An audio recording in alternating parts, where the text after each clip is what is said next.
এখন এসএসসির উচ্চতর গণিতের সার্বিক ফাংশন কিভাবে নির্ণয় করতে হয়, এবং এই প্রশ্নটি তোমাদের এতই গুরুত্বপূর্ণ যে তোমাদের সৃজনশীল প্রশ্নের খ নাম্বার এবং গ নাম্বারে এই প্রশ্নটা প্রতি বছরই এসে থাকে।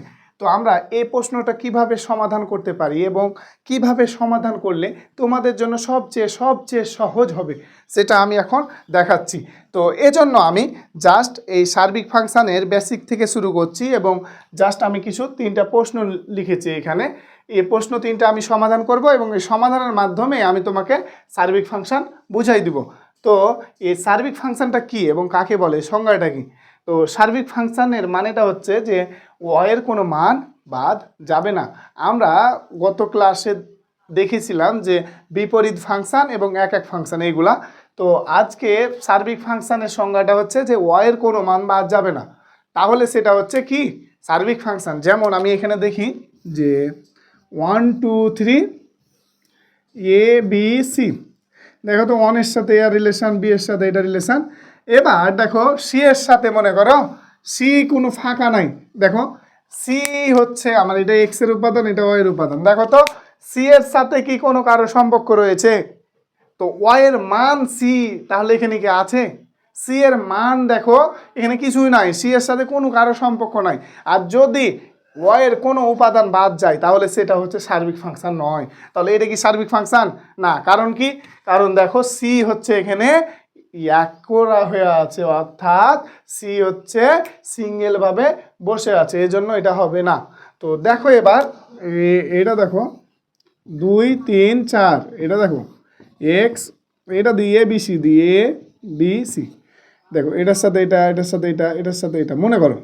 তাহলে দেখো তো এটা সার্বিক হবে, হবে কারণ কি এই যে ওয়াই আছে, এটা ওয়াই আর এটা হচ্ছে এক্স। দেখো তো ওয়াই এর সবটির সাথে কানেকশন ঘটা আছে, আর কানেকশন যদি ঘটা থাকে তাহলে সেটাকে আমরা বলতে পারবো সেটা হচ্ছে সার্বিক। আর যদি না এটা থাকে তাহলে এটা সার্বিক নয়। এটা হচ্ছে আমাদের ঠান্ডা মাথায় এটা আমাকে বুঝতে হবে। তারপরে আমাকে বুঝতে হবে এখন অঙ্ক করা, এবং অঙ্কটাই শিখতে হবে, এবং এটা খ এবং গয়ে তোমাদের সৃজনশীলে মাস্ট পড়তেছে। তো এটা আমরা কি করব, দেখো ক নম্বরে আমরা দেখতে পাচ্ছি যে সুন্দরভাবে দেওয়া আছে এফ এক্স সমান হচ্ছে √1 - x²। ফাংশনটি সার্বিক কিনা নির্ণয় করো।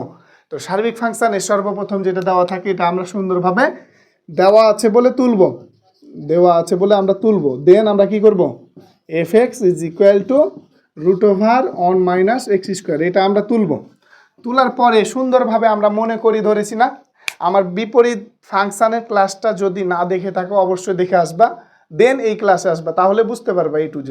তো দেখো আমাকে সর্বপ্রথম ধরে নিতে হবে বা মনে করি আমাকে y সমান এফ এক্স সমান √1 - x², এটা আমাকে ধরে নিতে হবে। ধরে নেওয়ার পরে আমাকে এখন চিন্তা করতে হবে যে আমাকে টেকনিকভাবে মনে রাখার জন্য এখানে আমার দেখো y সমান এফ এক্স সমান √1 - x, এটা x², এটা আমরা ধরেছি। ধরার পরে আমাকে সুন্দরভাবে এটাকে আমরা মনে করব এটা হচ্ছে ছোট ভাই, এটা হচ্ছে ছোট ভাই, এটা হচ্ছে মেজো ভাই, এটা হচ্ছে বড় ভাই, এ 3টা ভাই। তো আমরা বিপরীত ফাংশানে আমরা সম্পর্ক ঘটাইছিলাম যে ছোট ভাইয়ের সাথে মেজো ভাইয়ের, তাই না প্রথমে? কিন্তু এইখানে আমরা ছোট ভাইয়ের সাথে আগে বড় ভাইয়ের কানেকশন ঘটাবো, ছোট ভাইয়ের সাথে বড় ভাইয়ের কানেকশন হবে, দেন আমরা তারপরেরটা তারপরে বলছি। তো দেখো আগে ছোট ভাইয়ের সাথে সার্বিকে বড় ভাইয়ের কানেকশন ঘটাতে হবে। আমি কিন্তু এটা লিখবো না, এটা আমি জাস্ট বোঝানোর জন্য, স্ট্র্যাটেজি অনুযায়ী বোঝানোর জন্য তোমাকে আমি এটা লিখেছি। তো দেখো এখানে ছোট ভাইয়ের সাথে বড় ভাইয়ের কানেকশন ঘটাবো, তাহলে আমি বলতে পারি y সমান, অতএব y সমান √1 - x²। কি বলা যাবে না?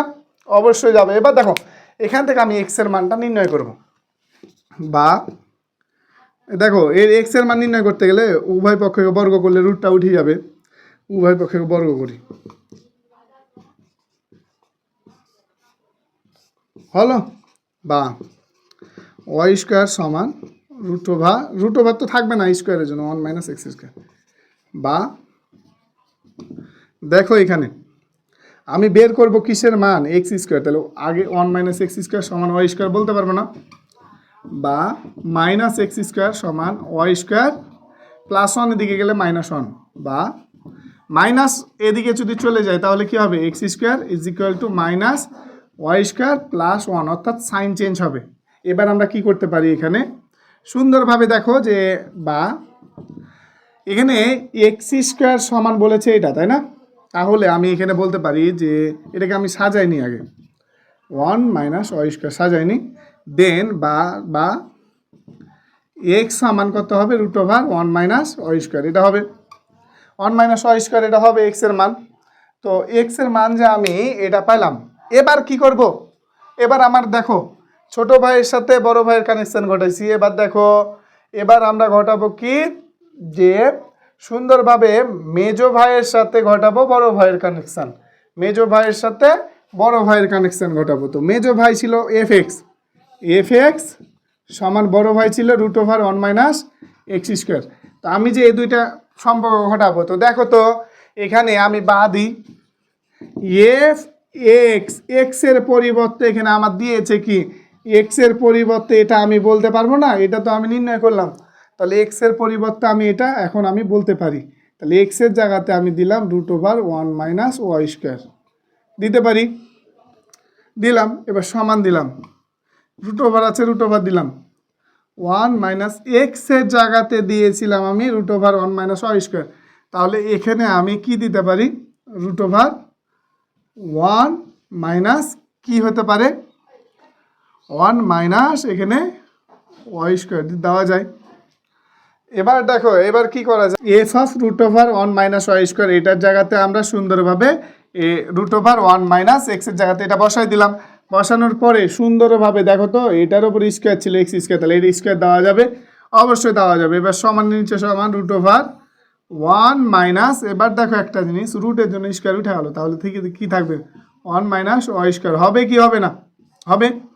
তো এবার আমি যেটা পেয়েছি, এবার সুন্দরভাবে এটাকে আমি কি করতে পারি, দেখো এখানে সুন্দরভাবে আমি এটাকে কি বলতে পারি, এটাকে আমি সুন্দরভাবে বলতে পারি যে রুট ওভার কত, ওয়ান মাইনাস মাইনাস থাকলে সাইন চেঞ্জ, মাইনাস ওয়ান মাইনাসে প্লাস ওয়াই স্কোয়ার বলা যাবে, এবার সমান নিচে সমান রুট ওভার ওয়ান আর minus one, plus one minus one কেটে গেল, তাহলে ওয়াই স্কোয়ার, আর ওয়াই স্কোয়ার আর রুট উঠে গেলে কি, ওই স্কোয়ার আর রুট উঠে গেলে ওয়াই থাকে। দেখো তো আমি এটা সমান F function of F root over one minus Y square সমান ওয়াই পেয়েছি কি পাইনি, পেয়েছি।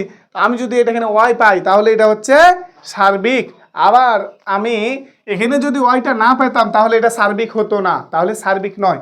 যেহেতু আমি এখানে ওয়াই পেয়ে নিচ্ছি তাহলে এটা বলতে পারবো ফাংশনটি কি, ফাংশনটি একটি সার্বিক ফাংশন, একটি সার্বিক ফাংশন। বাস, আমরা কি সার্বিক ফাংশন এটা বুঝেছি? যদি বুঝতে না পারি আমাকে কমেন্টে জানাবা। এবং এই যে আমরা সার্বিক ফাংশন, এক ফাংশন, বিপরীত ফাংশন এগুলা নির্ণয় করলাম, এগুলার ভিতরে আশা করি তোমরা স্টেপ বাই স্টেপ যদি এটা দেখো তাহলে তোমাদের সব কিছু ক্লিয়ার হয়ে যাবে, এবং তোমাদের গাইডে বা বইয়ে বা টেস্ট পেপার এগুলাতে যেভাবে সমাধান দেওয়া আছে এগুলার সমাধান যদি করতে যাও তুমি, তোমার এই জিন্দাকালে হবে না, এবং তুমি বুঝতেও পারবে না, এবং তুমি দ্বিধাদ্বন্দ্বে পড়বে, তুমি পরীক্ষাতে ভুল করবে, এবং এ ভুল করলে তুমি মার্কও পাবে না। তো এই জন্য তোমার এই স্টেপভাবে মনে রাখবা, ছোট ভাই বড় ভাই মেজো ভাই দিয়ে আমি সুন্দরভাবে বুঝাইছি। এইটা যদি বুঝতে পারো তোমাকে আর কোথাও কোনো ক্লাস দেখা লাগবে না, ক্লাস করা লাগবে না, তুমি সুন্দরভাবে পারবা, সকল কিছু পারবা।